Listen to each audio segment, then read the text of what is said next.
हल्द्वानी हिंसा के एक और आरोपी पर बड़ी खबर आ रही है। कहा जा रहा है कि समाजवादी पार्टी के बड़े नेता मतीन सिद्दीकी का भाई है गिरफ्तार आरोपी जावेद, और जावेद का हिंसा के दिन का एक वीडियो भी सामने आया, जिसके बाद इसके आधार पर जावेद की गिरफ्तारी भी की गई है और पुलिस को धमकाने का वीडियो ये सामने आया। कहा जा रहा है कि अभी एसपी के उत्तराखंड प्रभारी हैं मतीन सिद्दीकी और कांग्रेस सरकार में राज्य मंत्री भी रह चुके हैं मतीन सिद्दीकी।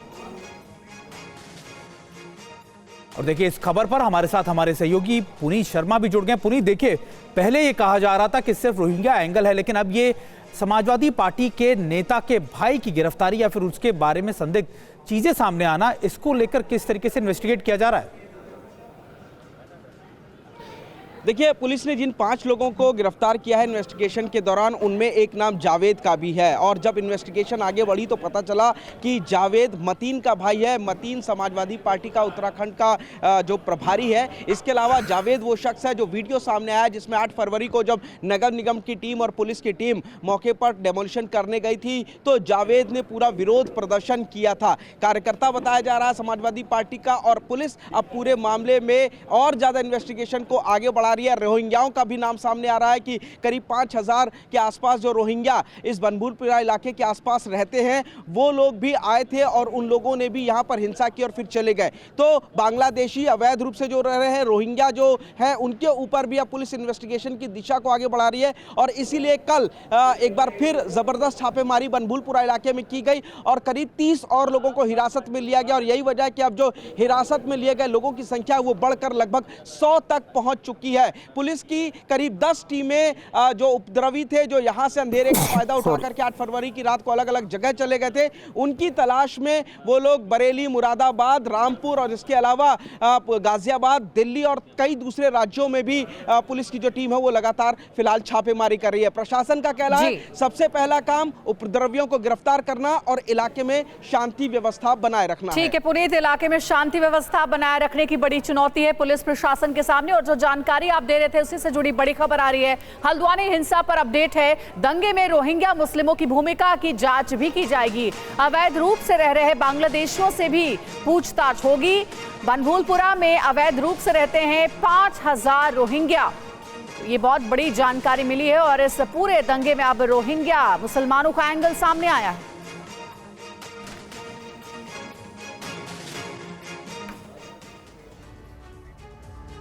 और चलिए अब आपको रोहिंग्याओं की वो बस्ती दिखाते हैं जिसकी चर्चा लगातार हो रही है। हमारे संवाददाता ने वहां का जायजा लिया।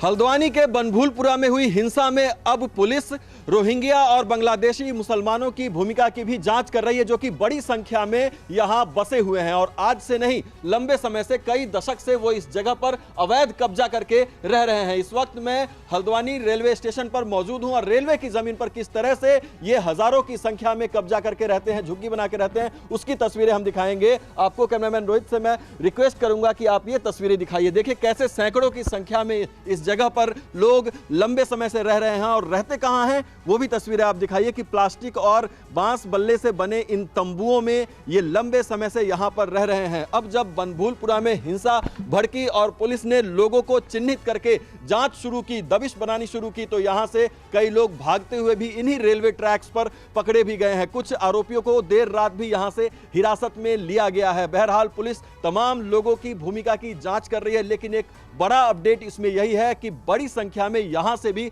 लोग गए थे जो हिंसा में शामिल थे, आगजनी में शामिल थे। पेट्रोल बम बनाकर जो रेलवे स्टेशन पर हमला किया गया या फिर गाड़ियों को जलाया गया, उसमें भी यहां के लोग शामिल हो सकते हैं और उनके भूमिका की जांच वो चल रही है। लेकिन इस जगह पर बताया जाता है कि 30 से 40 साल से लोग यहां पर रह रहे हैं और 5000 से ज्यादा इनकी संख्या बताई जा रही है। अब जब हिंसा भड़की और उसमें इनकी भूमिका की जांच पुलिस कर रही है तो बहुत लोग इसमें से भागने की भी कोशिश करते हुए पकड़े जा रहे हैं। TV9 भारतवर्ष के लिए रोहित के साथ हल्द्वानी से मैं अभिजीत ठाकुर। तो हल्द्वानी हिंसा की इन्वेस्टिगेशन लगातार जारी है। हिंसा के गुनहगारों की तलाश तेज कर दी गई है। पुलिस की 10 टीमें दूसरे राज्यों में कर रही हैं छापेमारी। कई उपद्रवी हल्द्वानी छोड़कर दूसरे राज्यों में छिपे हुए हैं, ये जानकारी मिली है। उपद्रवियों के रिश्तेदारों से भी पुलिस पूछताछ कर रही है।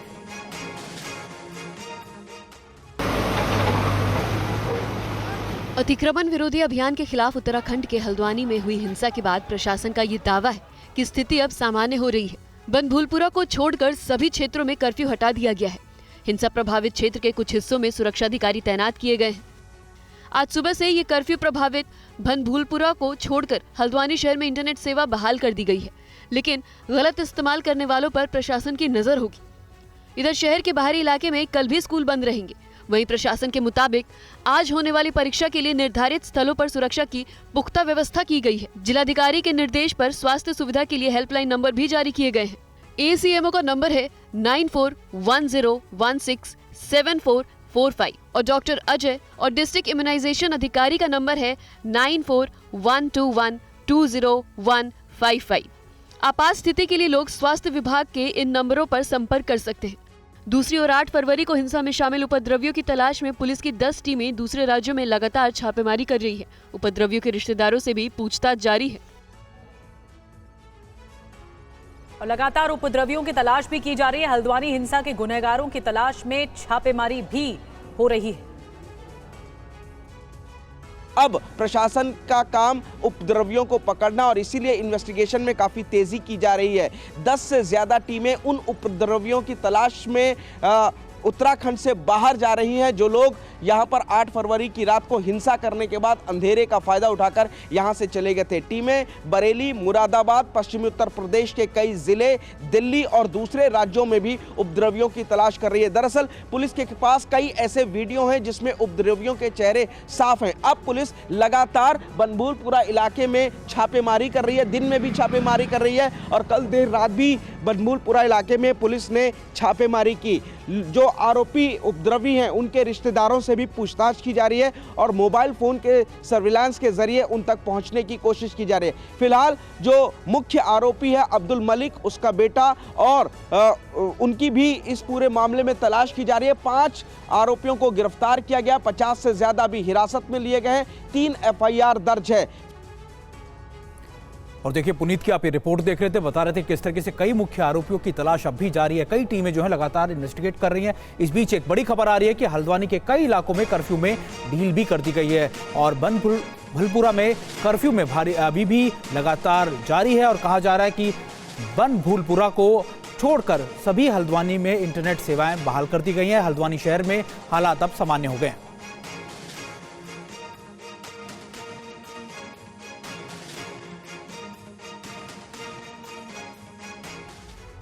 हल्द्वानी के बनभूलपुरा में हिंसा के तीसरे दिन भी कर्फ्यू लगातार बरकरार है और हम इस वक्त बनभूलपुरा में ही मौजूद हैं। आपको तस्वीरें दिखाएं। आप देख सकते हैं कि यहाँ पर अर्धसैनिक बल और यहाँ के स्थानीय पुलिस की तैनाती आपको लगातार दिखाई देगी और कर्फ्यू में किसी भी तरह की ढील बनभूलपुरा में फिलहाल नहीं दी गई है। हल्द्वानी के अन्य इलाकों में कर्फ्यू में ढील जरूर दी गई है और कुछ इलाकों में आंशिक रूप से इंटरनेट सेवा भी शुरू कर दी गई है, लेकिन बनभूलपुरा में प्रशासन की सख्ती लगातार बरकरार है क्योंकि उनका ये असेसमेंट है कि स्थिति तनावपूर्ण एक बार फिर से हो सकती है ढील देने पर, इसलिए कर्फ्यू में किसी तरह की ढील नहीं दी गई है। लोगों को जरूरी काम के लिए प्रशासन जो है अपनी तरफ से मदद दे रहा है। राशन, दूध या अन्य जरूरी सामान, मेडिकल सुविधाएं उन तक पहुंचाई जा रही हैं, लेकिन प्रशासन ने लोगों को घरों से बाहर निकलने के लिए मना किया। यहां तक कि लोगों को बालकनी से भी बाहर निकलना अभी यहां पर प्रतिबंधित है। आप देख सकते हैं कि तमाम दुकानें आपको यहां पर बंद दिखाई देंगी और गलियों में यहां पर आपको